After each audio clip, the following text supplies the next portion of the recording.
Said that. Thanks, Tammy. All right, might as well start.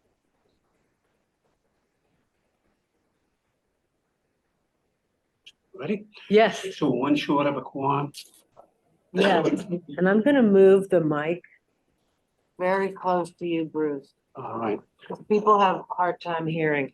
Okay, so the meeting for Southern New Hampshire Planning Commission, Technical Advisory Committee, September 21st, 9:30 a.m. Actually, 9:33 a.m. We don't have a quorum, so the meeting apparently is for information only. I'd like to call the meeting to order. We'll have a little roll call, introduce ourselves. I'm Bruce Thomas from the town of Hooksett. And you are? Nancy Michaels, London Dairy Chamber of Commerce. Andrew? And you, sir? Yes, dear. Introduce yourself, please. Oh, I'm sorry, Andrew Haddock, Town of Chester. Francisco. Suzanne Mayhaver, staff of the commission. David Tilton, staff of the commission. Jonathan Bolton, City of Manchester Planning. Brendan McDowell, City of Manchester Planning. Nate Miller, staff of the commission.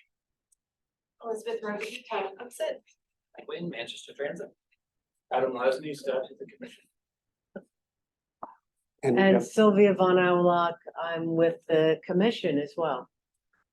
and we have Tammy Zamoski from Southern New Hampshire Planning Commission out in the outer space there. Rick LaRochelle from HDR, Lucy St. John from where?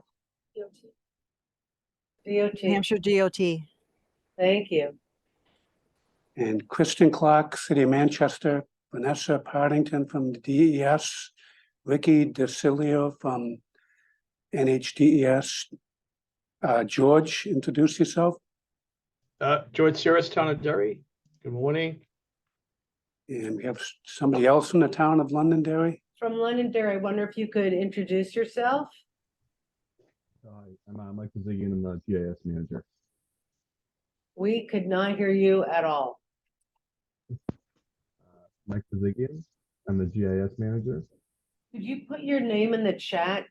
Because there's something wrong with your microphone, I think. Thank you so much. And we all have Zach. Zach Swick with the commission. Craig Tufts, This is Craig Tossman from Central New Hampshire Planning Commission. and Cam Coleman, Good morning, Cam Coleman with the commission. and Benjamin Bennett. Benjamin Bennett, town of Londonderry, Thank you. That planning I manager. heard. or town planner. All right, Thanks, Benjamin, and both you and Mike, welcome to New Hampshire and to Londonderry. Thank you. We have a quorum. Oh, no, wait a minute. Do we? We Yes, also have Mike. he's Parks representative. You're welcome. Oh, it's official. could you introduce yourself, please? Tracy Whitehead from MTA Car. There's Tracy, Okay, our lucky number. hey, the first thing I'd like to do is just welcome Elizabeth Robideau from Hooksett, my colleague, who just joined the town like last week. And she's straightening everybody out over there, just so you know. Thank you. They were needing that, right? First thing, notes, to review the minutes for March 16th, April 20th, May 18th, June 13th, July 20th, and August 17th. Well, I need a motion to approve these minutes. Do I have a motion? Okay, second, Okay. all in favor? Aye. Aye. Everybody can raise their hands for that. Thank you. Thanks, George. Thank you, Kristen. Was that enough ayes? Yeah, I think we got Okay. it. Under new business, New Hampshire funding for EV supply equipment installation from Vanessa Partington, Mobile Sources Grants Coordinator to NHDES. I'm actually going to pass it to my colleague Ricky this morning. So Ricky, thank you. Hey everyone, good morning. So we have an opportunity potentially coming up. So DES applied back in June for a community charging grant program through the NEVI funds. This is discretionary funding, so we don't know for sure that we're getting it, unlike the formula funding you may have heard about before. However, we should learn the results of our application we're hoping in the next few weeks. This program is going to allow, if we get this funds, we will open a competitive RFP, which will allow us to potentially fund electric vehicle charging stuff in communities rather than like on corridors for highway charging. I can't share my screen, I don't think. Oh, now I can. Okay. I have just a very brief slide. It's not really very impressive in my opinion. But I do want to show just the details while I can. Screen one, sure. Great. So it's very simple. This program, if we were to get it, will help us fund priorities in community centers, commerce centers, rural areas, tourist destinations, and multi-unit dwellings. Or in the vicinity of these things anyway. Because it's a NEVI funded program, it would require each of these sections would have to have 4 EVs at once. However, because it's in a community, they don't have to be expensive fast chargers. They could be level 2 chargers. The fast chargers, if they're there, need to have 150 kilowatts and need to provide charging for just your standard CCS1 connection. So here's why we're advertising this now. We are developing the request for proposals and the program and all of the details, but we want input from the public as to some of the more programmatic and administrative requirements and processes that we're going to go through. We sent out an email yesterday, which you may have seen, and I will drop the links in the chat afterwards either way. Asking for people to register for listening sessions on October 4th. We'll have one at noon and one at 7 p.m. We're trying to accommodate everyone's schedules here, in which we will be there to listen to input from the public about how we should administer this program. We've created a set of guiding questions just to kind of get some good responses and good feedback on some of the things that we particularly want to talk about. And we also have a link where you can submit those comments, which I can drop in the chat as well. We're not looking for put a charger in my area or don't put a charger here. We already have too many chargers. We don't want that. We're not talking about that right now. We're looking at like more nuanced things like what kind of plugs should we allow, in what order should we distribute funding, stuff like that. And so those opportunities for comments are up right now. The listening sessions are open for registration right now. Again, they're on October 4th, so we got about 2 weeks to get people signed up for these things. We actually already got some responses to the submit comments, and it said on average it took people about 12 minutes to complete the survey. So if that gives you an idea of what kind of a time commitment we're asking for the comments, I hope that helps. And again, we don't actually know that we're getting these funds. This feedback that we would get, however, would inform any future funding opportunity like this that we could put out. And in the interest of just being transparent, we're hoping that we can use these funds for maybe like, we applied for I think like $10 million or something like that. I forget exactly what the number was. So hopefully we can use, if we are rewarded those funds, we can use these funds to help put out those chargers in these areas that might get overlooked by other programs. So anyway, that is what we have for you. As we develop this program further, we may have a longer presentation that kind of gets into the details for a future TAC meeting, but for now, this is what we got. While we have you, if you have any questions about this right now, please feel free to ask them. I'll be able to answer only so much because again, the program's still in development, but happy to hear what you have to say.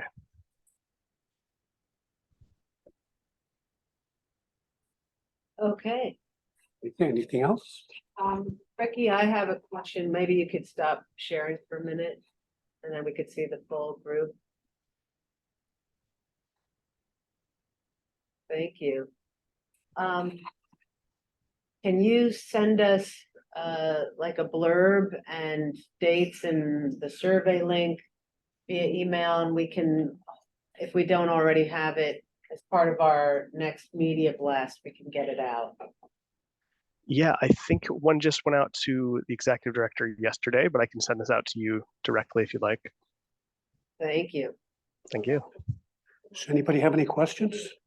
It's, So I'm thinking about the demand on the electric grid. So in Francistown, we're kind of like at the end of the line. We're at the end of two different lines. And I don't know enough about power. I admit I don't know enough about power, except that I know the grid is stressed. Will any of these funds be available to get enough power to places so that they can have? That's actually one of the questions we have in that input request. We want to know how much you would recommend DES funds infrastructure upgrades as well as the actual chargers, right? So if we fund the infrastructure upgrades that can deliver the power to other areas, that will help those projects get off the ground, but it means that we have less funds to put for other projects. So it's kind of a balancing act of how much do we prioritize more projects versus funding those projects more thoroughly. And so that is something we are hoping to get input from the community. Thank you. any other questions? Okay, thank you. Thank you. Next on the agenda, the draft 2025 to 2034 EYP review.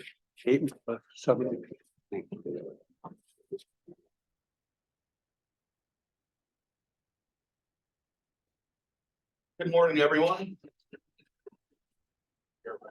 No?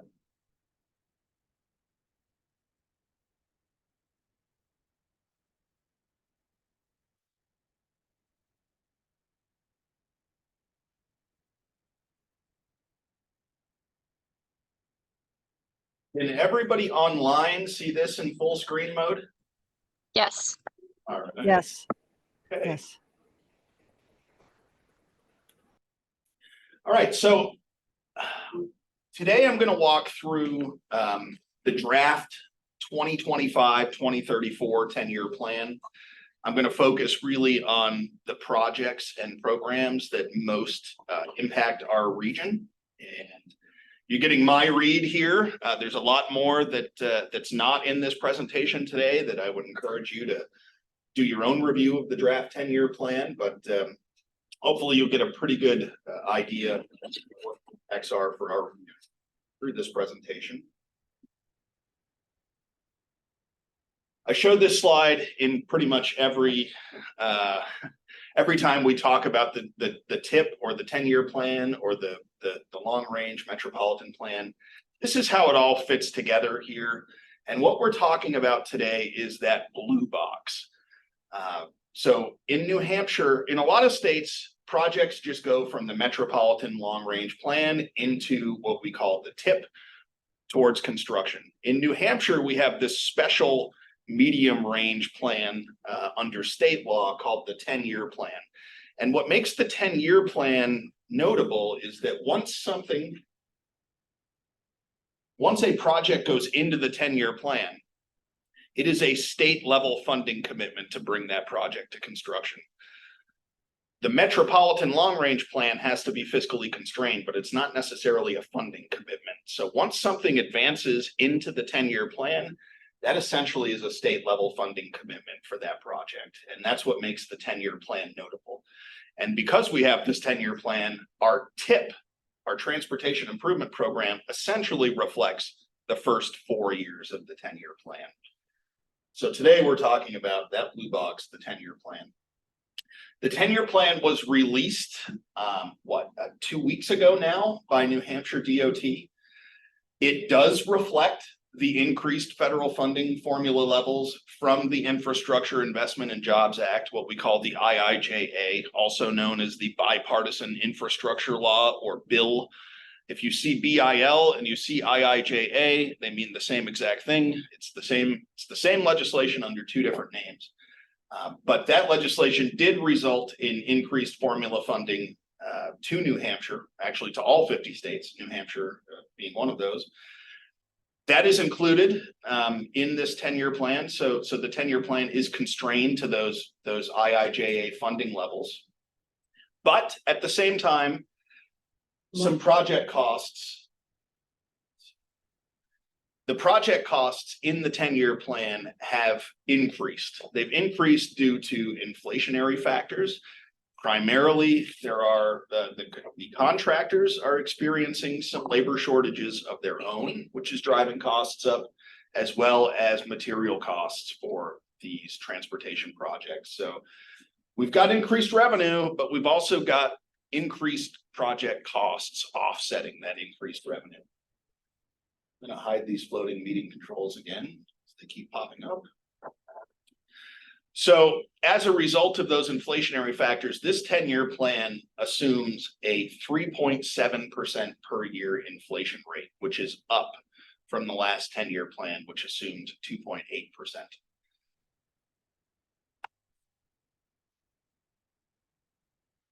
So going back to the spring of 2023, you may remember that in March of 2023, the Southern New Hampshire Planning Commission adopted a set of regional project priorities to be included in this draft 10-year plan.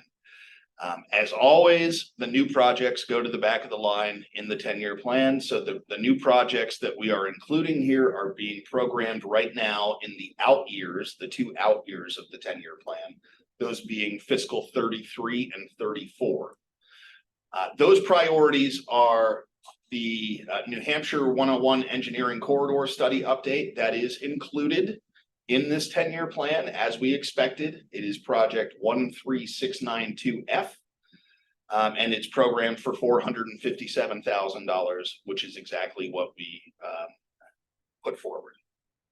Our second priority was improvements at Exit 8 and Wellington Road in Manchester. This is programmed as project 44221 in the draft 10-year plan, as we expected. It is programmed for $7.445 million, which is actually slightly higher than we had anticipated. We had thought that there would be about $7.1 million for that project and it actually went in at $7.445 million, which was a pleasant surprise to have a few extra dollars programmed for that project that we weren't anticipating. So that's a good thing. And then the third priority was intersection improvements, basically a roundabout conversion at 107 Candia Road and Church Street in the town of Deerfield.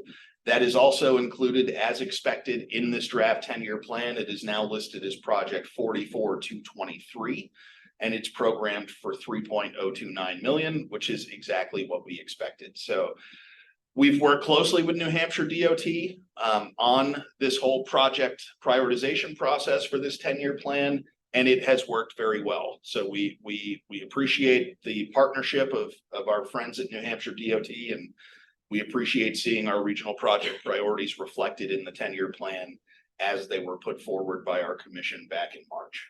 So great news on that front. There are some other new projects that are appearing in the 10-year plan for the first time from other statewide programs. State Aid Bridge being the most notable of those statewide programs. So there are 3 new State Aid Bridge projects, as you'll see on this slide. Old Deerfield Road Bridge in Candia, replacement of the Blake's Hill Road Bridge in Deerfield, and Stokes Hill Road Bridge in Londonderry. All of those would have been put forward by the municipalities to New Hampshire DOT for consideration in their State Aid Bridge program, and all of those are now included for the first time in this 10-year plan.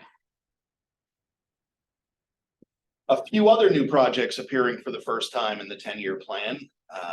There is a project in Manchester. It is coming out of a road safety audit that we at Southern New Hampshire Planning Commission worked with the city and New Hampshire DOT on. It is Sheffield Road intersection safety improvements. It is a highway safety improvement program child project. It's appearing for the first time in this 10-year plan, programmed for $1.918 million with construction in 2025. The next project that is notable is one that has appeared and disappeared for the last 3 or 4 10-year plan cycles. It is back again for consideration in this 10-year plan cycle. That is a statewide project, 40915, for exit sign renumbering on Tier 1 highways. If you haven't been following this, there is a federal requirement through the Manual on Uniform Traffic Control Devices that states must have milepost-based exit numbering on the interstate system. New Hampshire is one of the final holdouts, maybe the last holdout in the country that has not moved to milepost-based exit numbering. There are a variety of political considerations that underlie that, and so that discussion will happen once again, whether or not New Hampshire is going to move to milepost-based exit sign renumbering or not.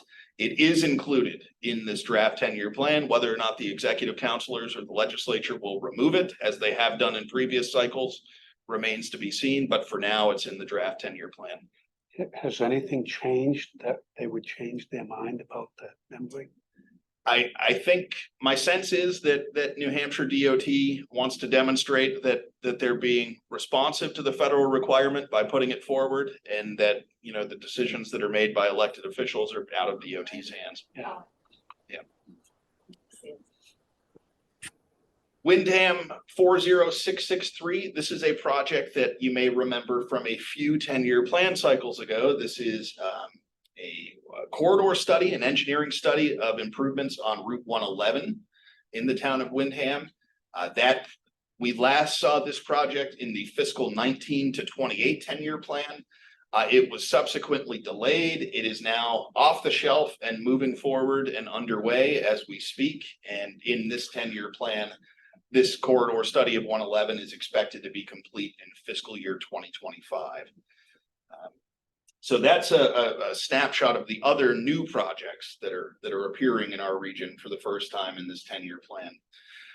I would note, and this is important to note, that you may remember back earlier in 2023, New Hampshire DOT held a CMAQ solicitation, a solicitation for projects under the Congestion Mitigation and Air Quality Program, CMAQ, what we fondly refer to as CMAQ.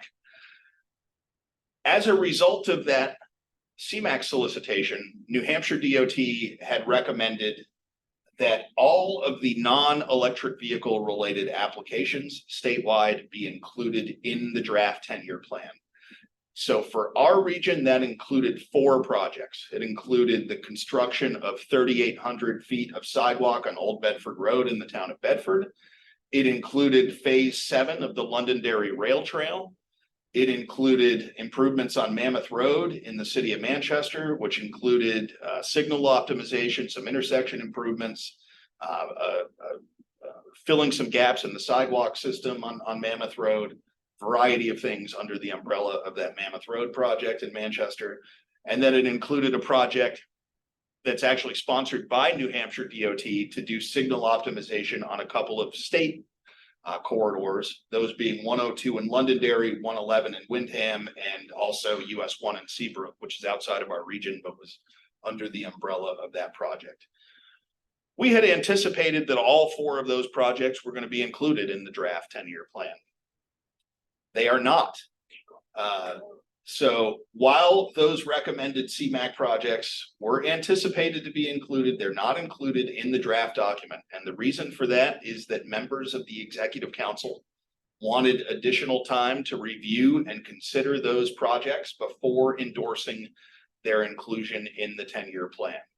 So here in bold, I note to all of you that if you are a municipal stakeholder from Bedford, Londonderry, Manchester, or Windham, or any interested members of the public should, and I would encourage you to do so, provide comments as part of the GASSET hearing process about the importance of those CMAQ projects. So again, these 4 projects in our region, 3,800 feet of sidewalk on Old Bedford Road, phase 7 of the Londonderry Rail Trail, Mammoth Road improvements in Manchester, and then the traffic signal optimization improvements in Londonderry and Windham in our region.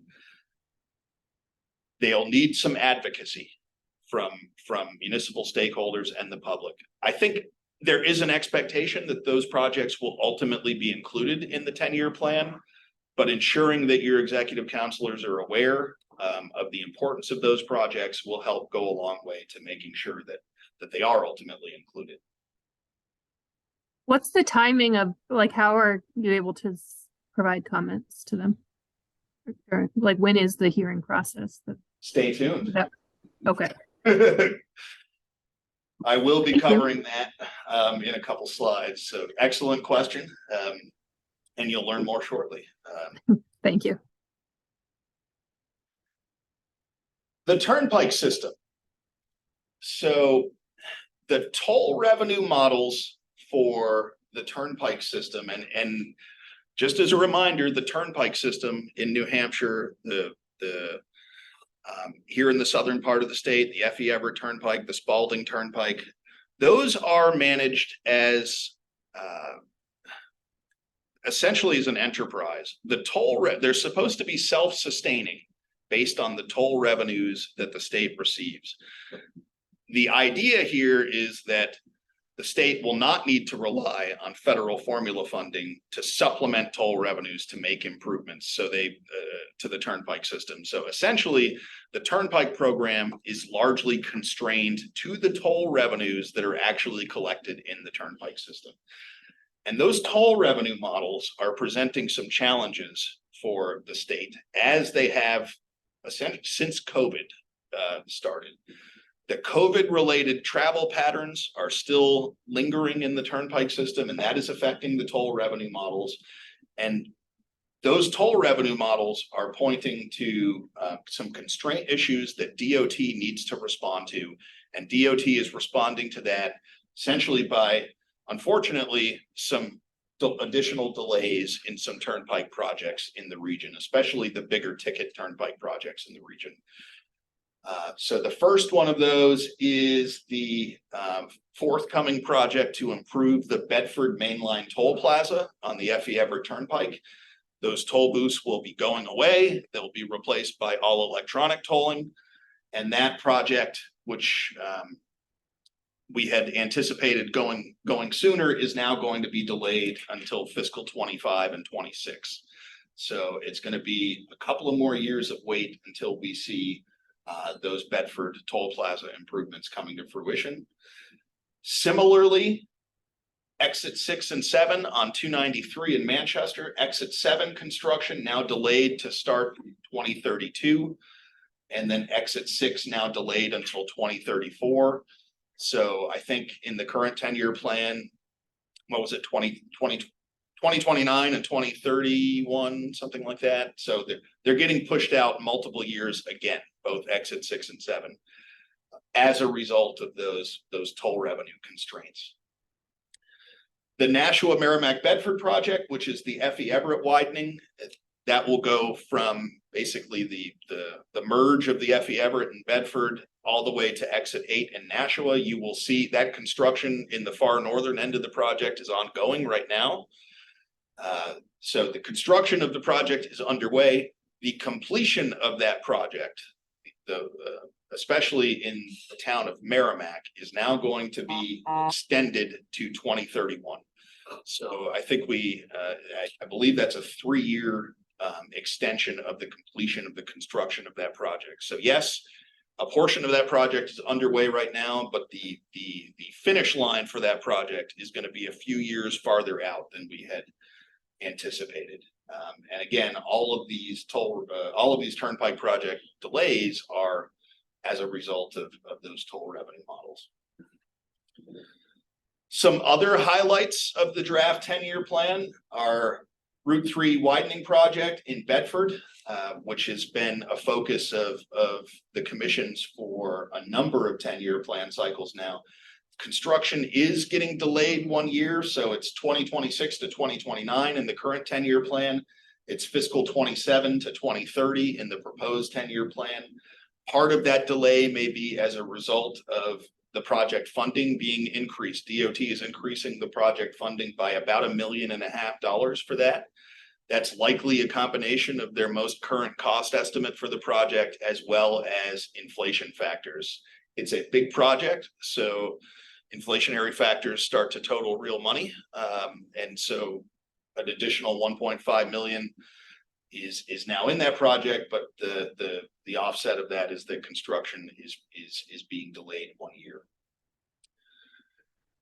Derry Londonderry exit 4A project construction, as anybody who's been through that area knows, that construction is well underway on that project.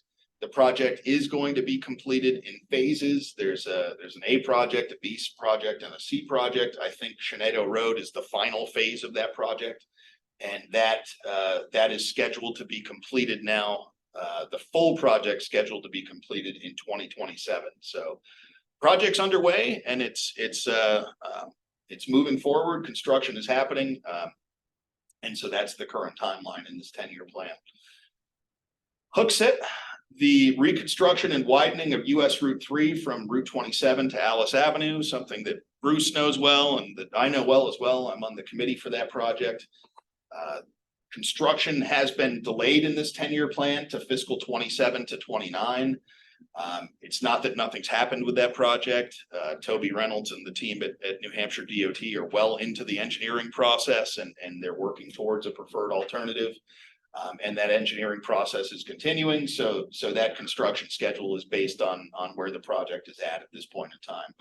But work is happening on the engineering phase of that Hooksett project as we speak.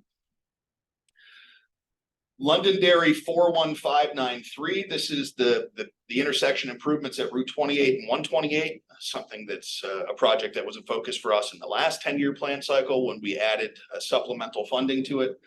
Construction proposed to be delayed a year from 27 to 28 in this 10-year plan.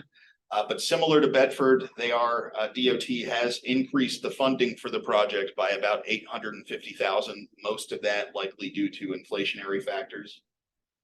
Manchester 42886. This is the roundabout at the entrance to the Derryfield School, River Road and Bicentennial Drive. Construction is being advanced.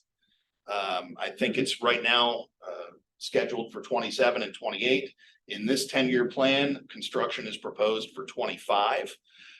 And this is a locally managed project. It's actually, I think Derryfield School is actually managing this project.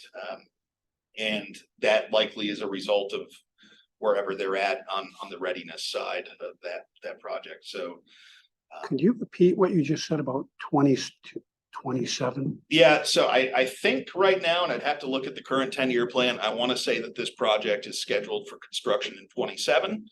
And in this proposed 10-year plan, it is 25. So based on, I'm assuming the progress that the Derryfield School has made in developing this project, there must be an anticipation that it's ready to go to construction a couple of years.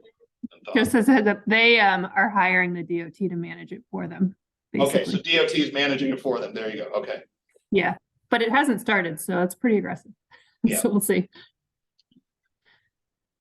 Salem to Manchester, I-93 capacity improvements. You will see debt service in this 10-year plan. As you've seen in a number of previous 10-year plans, we are still paying for that I-93 capacity improvement project, and that debt service will continue all the way through the horizon of this 10-year plan through 2034.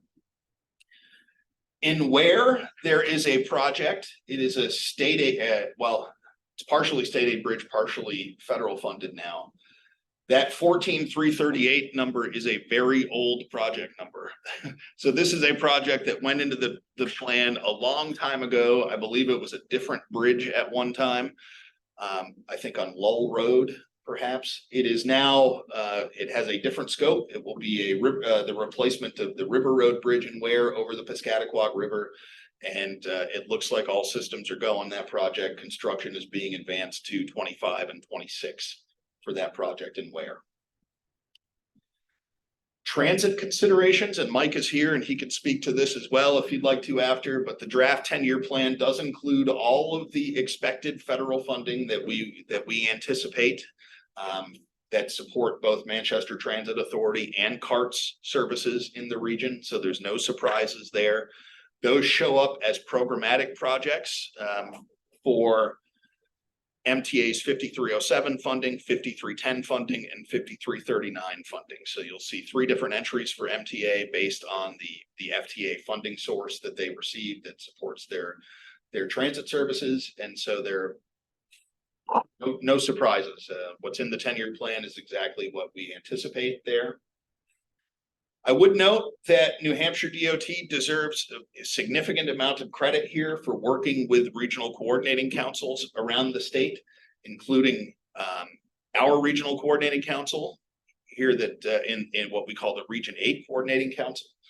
They have deployed, using their statewide Section 5310 funding, a network of mobility managers that includes a statewide mobility manager and 8 regional mobility managers. Ben Herbert in our office is one of those 8 mobility managers that serves our region.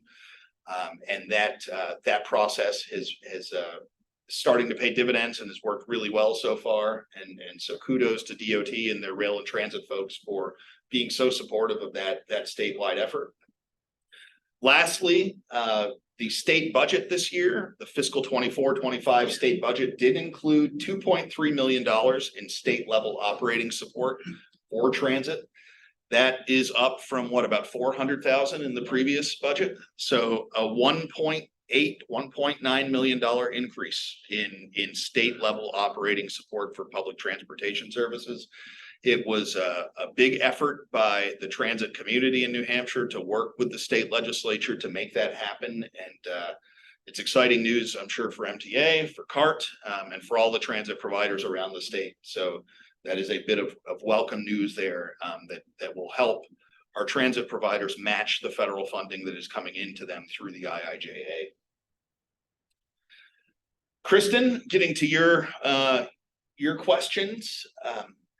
Gasset hearing schedule has been released, and they are in the midst of Gasset hearings right now. There are 2 Gasset hearings in our region. They're both on Wednesday nights. Councilor Gatsis will preside over both of these hearings. The first is next Wednesday night at 7 p.m. in the council chambers in the town of Londonderry, the town office in Londonderry. And then the second one in our region will occur. It will be the final Gasset hearing in the statewide cycle. It is the last one, October 25th of 2023, at the Goffstown Fire Station number 18 on Church Street in Goffstown. And Councilor Gatsis will be presiding over that hearing as well. There is no hearing in Manchester or Derry in this cycle.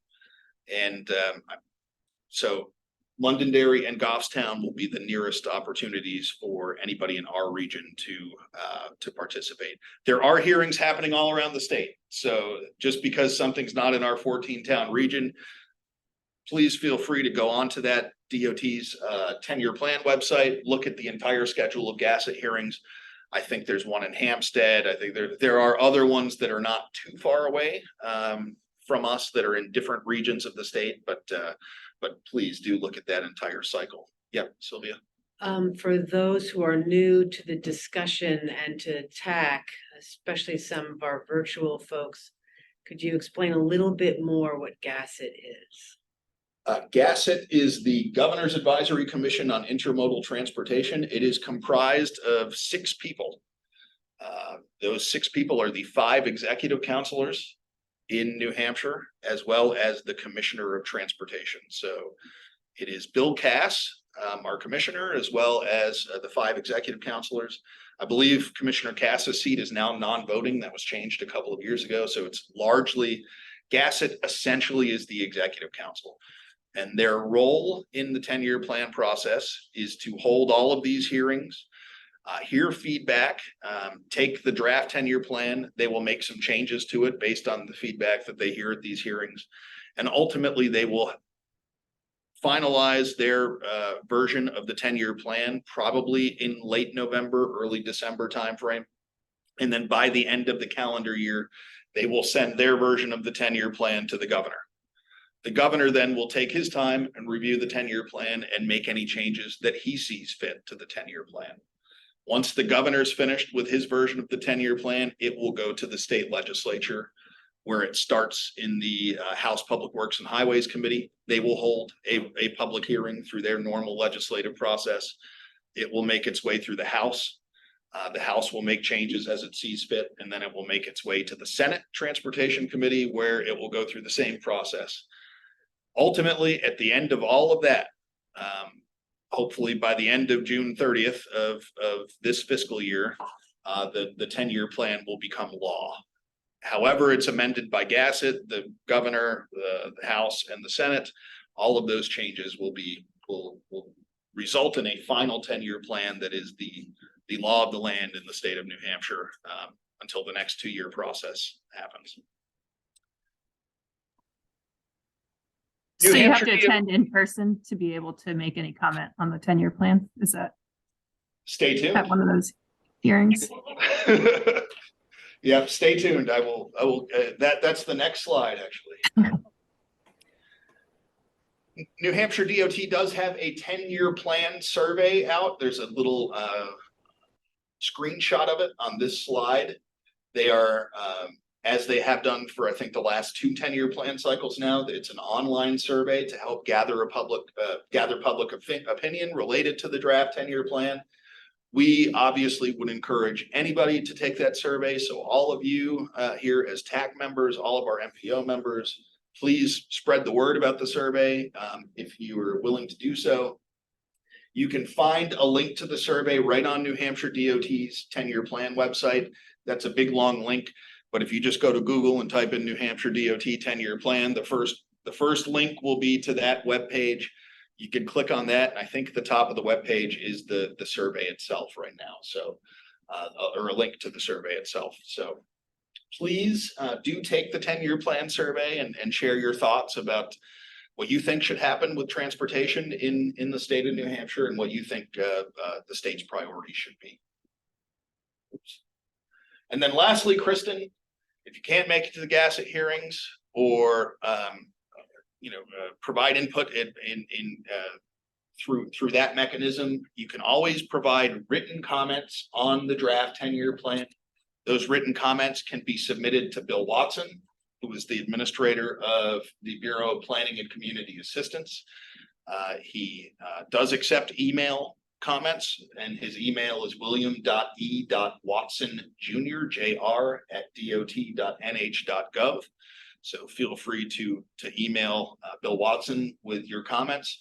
I did see that they are asking for any written comments on the draft 2034, that should say 10-year plan, by November 3rd. So please send your comments by November 3rd if you have them. And Lucy, you've been listening patiently. Is there anything I've missed in this overview of the 10-year plan in our region or the public comment process that you'd like to emphasize or share, or anything that I've forgotten to mention?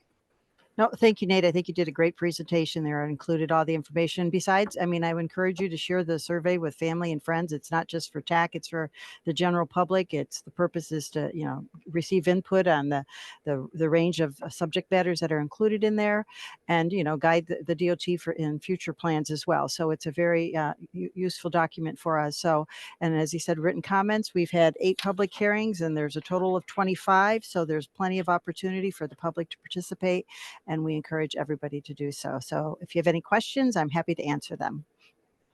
Thanks, Lucy. And that's it for me. So if there are any questions, I'm happy to try to answer them. Hopefully that was a decent rundown of the 10-year plan in our region, and at least what my initial read of the impacts of the 10-year plan in our region are. And at this point, I'll stop sharing. Any other questions? There's a few chats in there. Those are questions. Some chats. Let's see. Oh, this is from Vanessa. So there are listening sessions that DES is holding October 4th. So there's a 12 p.m. and a 7 p.m. listening session, and Vanessa has provided the link to the 12 p.m. and the 7 p.m. session if anybody's interested. Okay. No more questions? All right, thank you. Next item, LeeTron AI traffic counter by David Tilton, Transportation Planner, Southern New Hampshire Planning Commission.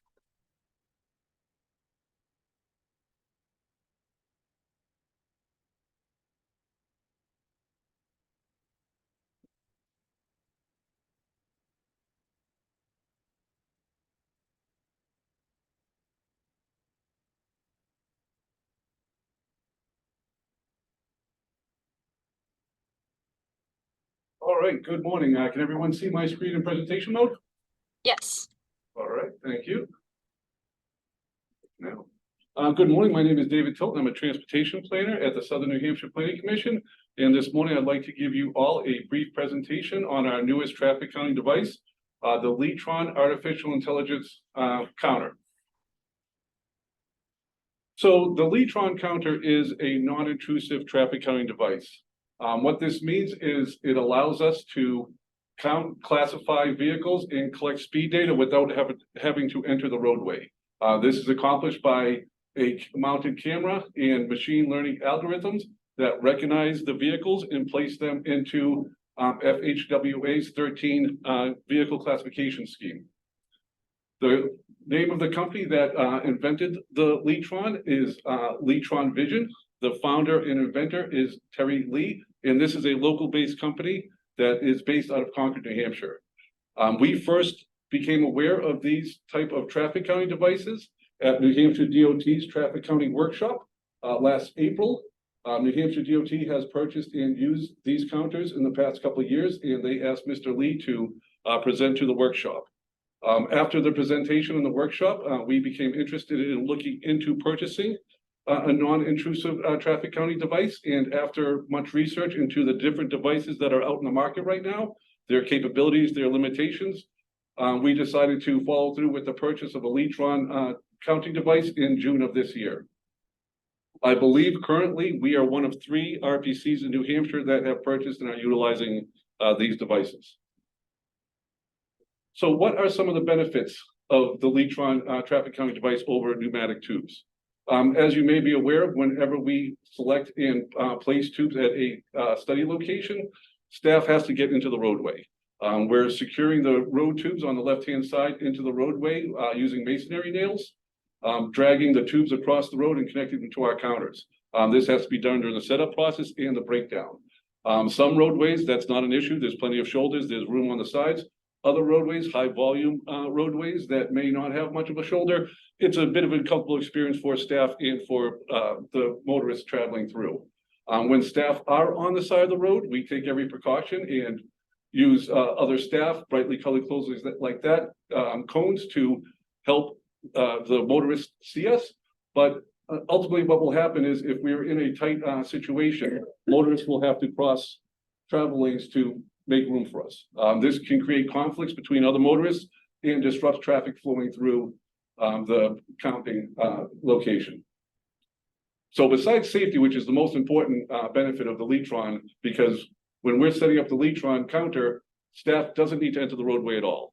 As you can see on the picture on the right, staff can use a light pole on the side of the road, set up the counter, break down the counter without ever having to enter the roadway. Another benefit is locations. Whenever we're choosing a location for a traffic count, we need to find a spot that vehicles are going to hit the tubes straight on and going at traveling speed. This allows the air pulses to get into the counter, which is how they classify and count the vehicles. It gives us our best chance for data. On dense urban areas, high volume roadways that experience congestion anywhere near a light, if the cars start backing up, traveling too slow over the tubes, or if they stop on the tube, this will disrupt the airflows going into the counter and will give us bad data. And if this happens long enough or prolonged enough, we may have to lose the count. In dense urban areas, we don't have always the option of moving the count to a better location because of our cross streets and where the segment of roadway that we want to be gathering the data is from. The LeeTron counter, using the camera and machine learning, identifies the vehicles going by and compares the vehicles passing by in front of it to vehicles in their database. Then it will start putting them into classification buckets, and they can do this at a much slower rate of speed than can be picked up by the pneumatic road tubes. So here are the components of the LeeTron counter. On the left-hand side, we have the camera mounted on a telescopic pole. It's a 28 millimeter camera. The pole is, as I said, a telescopic pole. It can collapse to about 6 feet and raise to about 18 or so. In the center, top center photo, we have the processing unit. That is that silver box. That is the brains of this device. The little display up here is our battery display, and this larger display down below is how we go through the program. It's a touch screen. We use a stylus pen, and it also displays what the camera sees.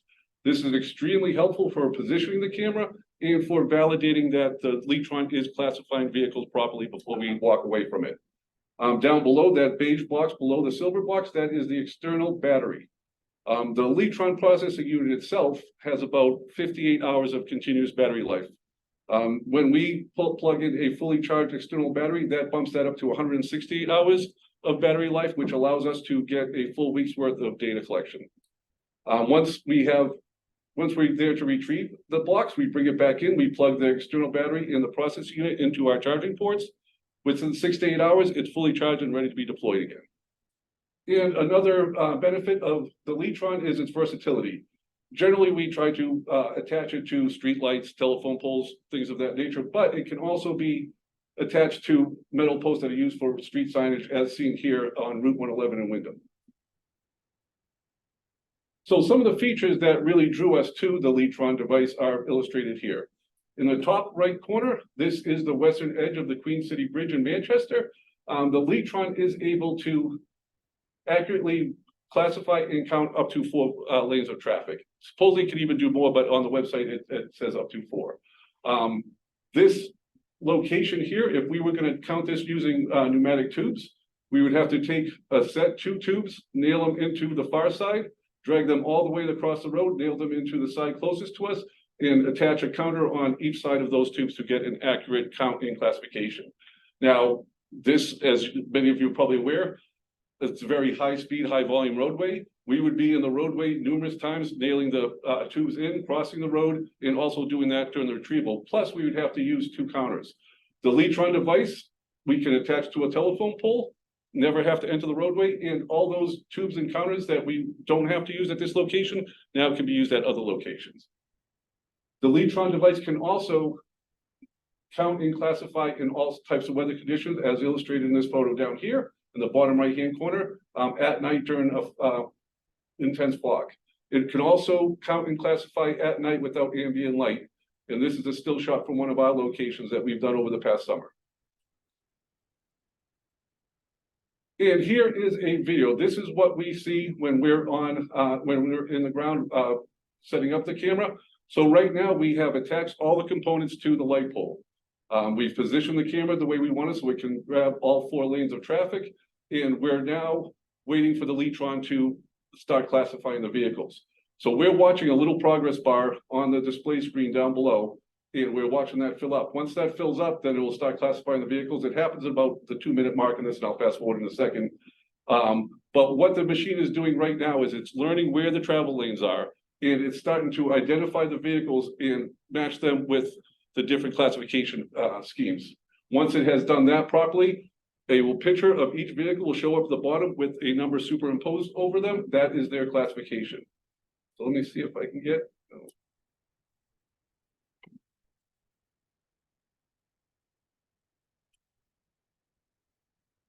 So it should be coming up. There'll be a white car that will be passing from the left side of the screen to the right. And that will be when the classification will start. It should be coming up any moment now. There it is. That's the car. So now if you look at the bottom left-hand corner of your screen, you will start seeing vehicles popping up. Those numbers on there is the classification of that vehicle. This is great for us because now we can watch traffic go by. We can verify that the LeeTron is classifying and counting properly in both lanes of traffic. And once we're satisfied that it is doing that, we can walk away and go on to our next location. This is also a nice feature because the LeeTron will produce a video, an hourly video, each hour that it is out there. So if there was a disruption at some point, traffic stopped or there was a big gap in the data, we could go back, look at the video and see what occurred there. It's also nice for presentations. We can use a visual aid for presentations. And this video playback feature is quite nice. And as you can see, it is able to classify the vehicles passing in both directions and also even when vehicles are passing by each other. And finally, we have a snippet from one of the reports.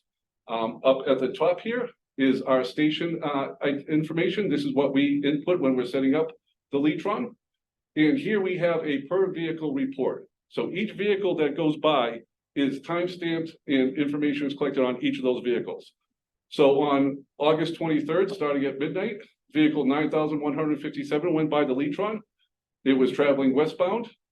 It was 12:51 at night in the AM, excuse me. And it was a class 2 traveling at 35.2 miles per hour. This will happen. This record will be generated for each of the vehicles that pass by. And then we will take the report and send it to New Hampshire DOT for approval. And that is my presentation on the LeeTron counter, and I will take any questions that you may have. Let's get some more. Let's buy some more. Speaking of buying more, Dave, let everybody know what one. So for the counter, the telescopic pole camera and the external battery is 10,200. Let's buy one more. So we had thought about buying two, but we thought, well, let's first see how they work, if we actually like it a lot. And I think that's probably where everyone else is as far as in New Hampshire. And I'm gonna guess because you can see how awesome this is. And it's we don't want our staff out in that kind of traffic.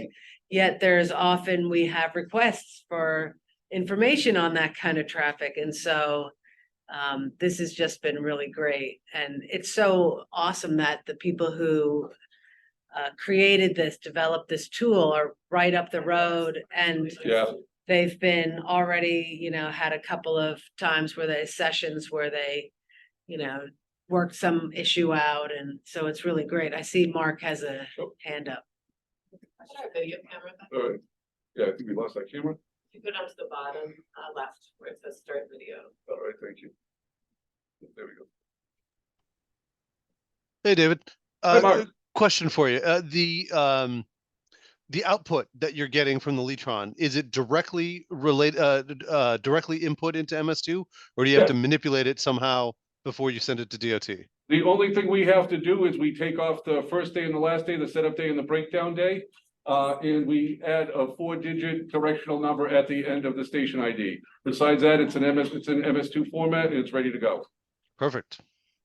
And then can I assume that anything that the LeeTron system cannot classify goes into a holding pen or a separate bin? An unclassified bin, yes. Okay. And then do you guys review that and assign those vehicles? Yeah, so we won't assign those vehicles. We'll review it. If the bin is too large, then we may have to redeploy the LeeTron again. Okay, very good. Thank you. Yep.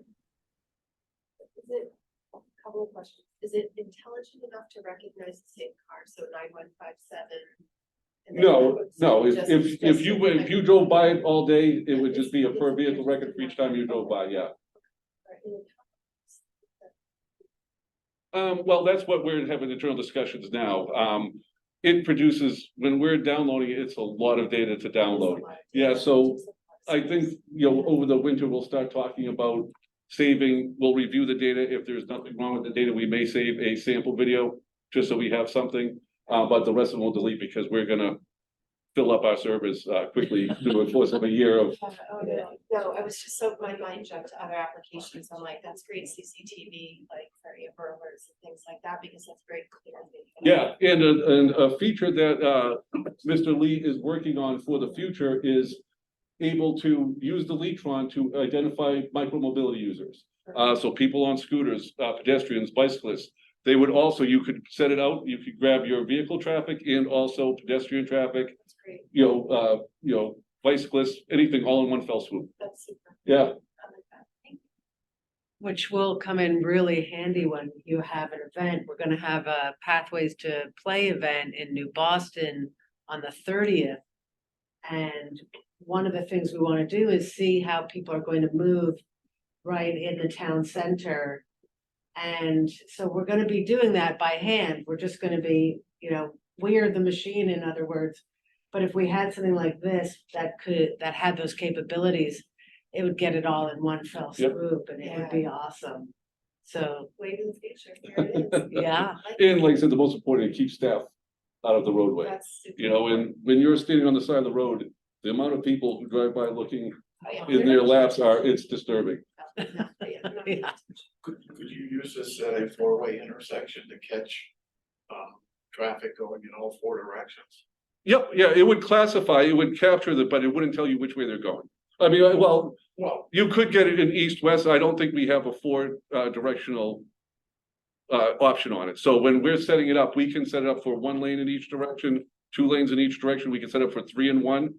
And then you put the direction that the vehicles are traveling closest to the counter, and then it assumes the other direction. We don't have a capability right now to say, okay, this is the north, this is the east, the south, and the west leg of this intersection. Yeah. Well, we do have a camera that does that. It's a myovision Mhm. camera that we can use to do turning movement counts at intersections. That's not automatic either. You have to send the video off to get processed. They send you a number back, but should be coming soon, hopefully. So, probably the next version of this will probably have that capability in it. Yep. Does it get sent to India where there's a guy with a notepad? It gets sent somewhere. Canada, where I thought. somebody is sitting there and having to do that. Canada, I think, is where they send it to. Yeah. Fine. Okay, Any Great, other thanks very questions? much. Thank you.